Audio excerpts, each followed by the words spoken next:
आज पढ़ेंगे हम प्रेजेंट परफेक्ट कंटीन्यूअस टेंस। कौन सा टेंस पढ़ेंगे?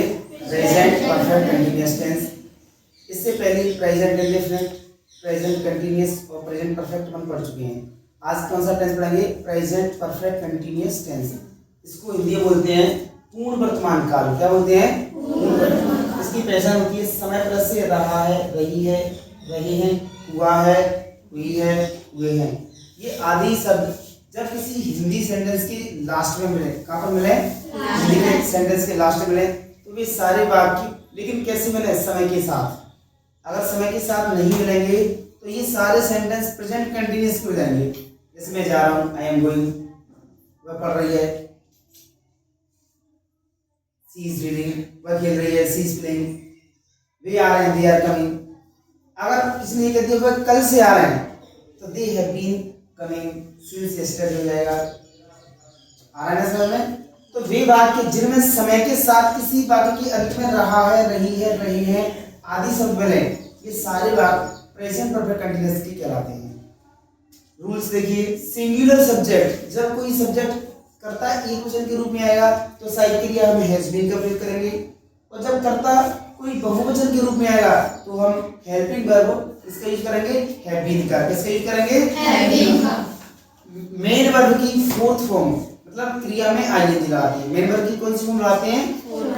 क्रिया में आईएनजी, या हम ये कह सकते हैं मेन वर्ब की फर्स्ट फॉर्म प्लस आईएनजी, या हम ये कह सकते हैं डायरेक्ट एमपी की फोर्थ फॉर्म, चौथी अवस्था। इसको जीरंड वर्ब भी बोलते हैं।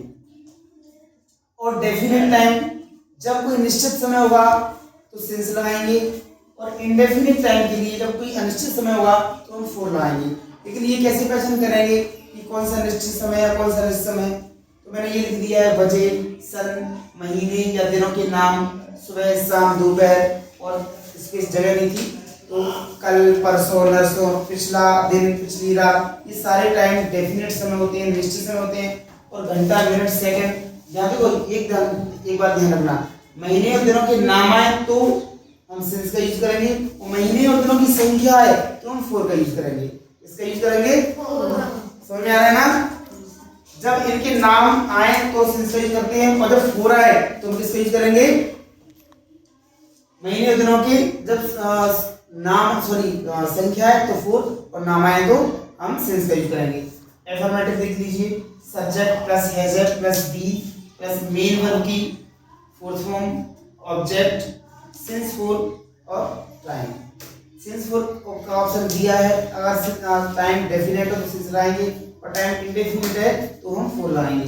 जैसे वह कल से मेरा इंतजार कर रहा है। देखो टेंस बनाने के लिए दो चीज पर ध्यान दिया करो।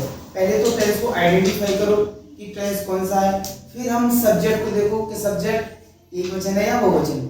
जैसे वह कल से मेरा इंतजार कर रहा है तो सब्जेक्ट एक वचन है या बहुवचन है? सिंगुलर है ना? वह, तो हमने क्या लगाया? Has. He has been waiting for me. यहां से क्यों लगाया है? क्योंकि कल कैसा समय है? निश्चित समय। कल, परसों, नरसों, ये सारे डेफिनेट टाइम है तो हमने सिंस यस्टरडे लगा दिया। क्या लगा दिया? Since yesterday. क्यों? यस्टरडे माने बीता हुआ कल। कौन सा है? बीता हुआ कल। वे 1 घंटे से खेल रहे हैं तो वे पता नहीं कितने हैं, 1 है कि 2 है कि 4 है कि 10 है कि 100 है कि 1000 है। तो यहाँ सब्जेक्ट को हो जाएगा plural. They have been playing, for या फोर क्यों लगाया है? क्योंकि यहाँ घंटे शब्द दिया, देखो लिखा है ना घंटा, या घंटे शब्द के लिए हमने फोर लगाया। तो they have been playing for an hour, क्योंकि देखो एन साइलेंस है तो यहाँ पे क्या एन का यूज करेंगे। ओके। नेगेटिव में हमने हमको बताया कि हमेशा सहायक क्रिया के बाद नोट लगाते हैं। कहाँ लगाते हैं? सहायक क्रिया के बाद। तो देखिए subject has plus not, being, MB की fourth form, object, since, for, same वही का वही रहता है।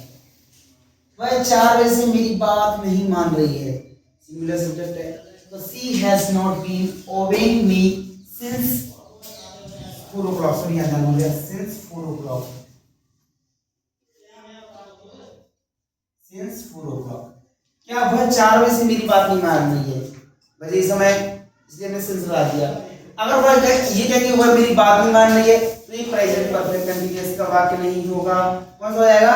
प्रेजेंट कंटीन्यूअस का, क्योंकि इसमें समय नहीं है। वह 4 बजे से खेल रही है तो ये प्रेजेंट परफेक्ट कंटीन्यूअस का होगा। वह खेल रही है, शी इज प्लेइंग, ये प्रेजेंट कंटीन्यूअस का वक्त हो गया। तो प्रेजेंट परफेक्ट कंटीन्यूअस और प्रेजेंट कंटीन्यूअस चाहे वो पास्ट का हो या फ्यूचर का हो या प्रेजेंट का हो, पहचान इनकी सेम रहती है, बस डिफरेंस कितना रहता है, केवल समय का। अगर इनकी पहचान के साथ टाइम आ गया तो वो परफेक्ट कंटीन्यूअस हो जाता है, और अगर उसमें टाइम नहीं है और आइडेंटिफिकेशन वही है, पहचान वही है, तो ये वाक्य कंटीन्यूअस होती है। कौन से होते हैं? कंटीन्यूअस। फर्स्ट सिंगल रूल में पता है कि इन वाक्यों में मैंने बताया 3 सेंटेंस में भी अभी भी बता रहा हूं, इन वाक्यों में क्या शब्द पहले मिलता है, कौन सा शब्द पहले मिलता है? क्या। और क्या की स्पेलिंग नहीं लिखते बल्कि उसकी जगह जिस टेंस का वाक्य है उसी की हेल्पिंग वर्ब से स्टार्ट करते हैं। कहां से करते हैं? Helping verb. जैसे क्या तुम 3 बजे से पढ़ रहे हो, तो समय आ गया, परफेक्ट कंटीन्यूअस का वाक्य है। तो कर्ता बहुवचन है, have you been reading since 3 o'clock। एक एक एग्जांपल मैंने इसलिए बताया कि हम अगर 2-2 4-4 एग्जांपल लिखेंगे तो पूरे टेंस यहां बोर्ड पे हम नहीं बना सकते। कई बार बनाओ, क्या कल से पढ़ रही है, has she been studying since yesterday. क्या रानी 2 बजे से रो रही है, has Rani been weeping for 2 hours। Next, अब सेकंड डेरिवेटिव मैंने पढ़ाया कि इन वाक्यों में क्वेश्चन वर्ड बीच में मिलता है। कौन से वाक्यों में? हिंदी वाक्यों में। जब भी किसी दुनिया की किसी भी हिंदी वाक्य में अगर क्वेश्चन वर्ड बीच में मिल जाए, प्रश्नवाचक शब्द बीच में मिल जाए, तो वाक्यों को इंग्लिश में ट्रांसलेट करते वक्त हम वहीं से स्टार्ट करते हैं। जैसे question word has have subject been main verb की fourth form object since to first time, इन दोनों स्ट्रक्चर में कोई डिफरेंस नहीं है, इसमें क्वेश्चन वर्ड आ गया था केवल। जैसे वह कल से क्या कर रही है, समय कल से क्या कर रही है, तो what has she been doing since yesterday. और वह कल क्या कर रही है, जब वह क्या कर रही है तो व्हाट इज शी डूइंग, क्योंकि प्रेजेंट कंटीन्यूअस का हो जाएगा। तुम क्यों रो रहे हो, व्हाई आर यू वीपिंग, ये कौन सा टेंस का वाक्य है? प्रेजेंट कंटीन्यूअस का वाक्य है कि प्रेजेंट परफेक्ट कंटीन्यूअस का वाक्य है? कौन सा है? प्रेजेंट कंटीन्यूअस का। कौन सा है? Present continuous. क्यों है? क्योंकि इसमें हमें टाइम नहीं मिला। क्या नहीं मिला?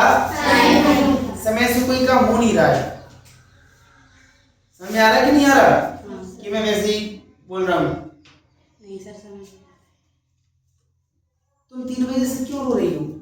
Why have you been weeping since 3 o'clock? मैं कई दिनों से तुम्हारा इंतजार कर रहा हूँ। I have been waiting for you for, जब कई दिनों पता नहीं कौन से कई दिनों, तो यहाँ for लगा ऐसे समझाने, for many days। वास्तव में मैं तुम्हारा बहुत दिनों से इंतजार कर रहा हूँ।